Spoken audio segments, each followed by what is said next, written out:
যে কারণে আপনার কিডনি খারাপ হয়ে যেতে পারে।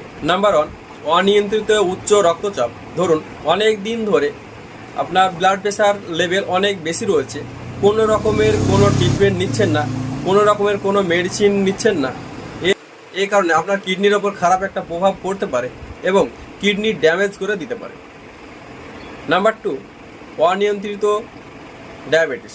অনেক দিন ধরে আপনার সুগার লেভেল বেশি রয়েছে, সেটার কোনো রকমের কোনো মেডিসিন নিচ্ছেন না, কোনো রকমের কোনো ট্রিটমেন্ট করাচ্ছেন না, সুগার লেভেল বাড়তে বাড়তে এমন একটা পর্যায়ে গিয়ে পৌঁছালো, এর প্রভাব আপনার কিডনির ওপর পড়তে পারে এবং কিডনি ড্যামেজ করে দিতে পারে।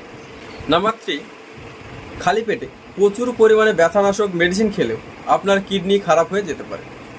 নাম্বার 4, পর্যাপ্ত পরিমাণে জল না খেলেও আপনার কিডনি খারাপ হয়ে যেতে পারে। তাই আমরা যদি কিডনির স্বাস্থ্যের কথা ভাবি, সারাদিনে 7 থেকে 8 ঘন্টা ঘুমাতে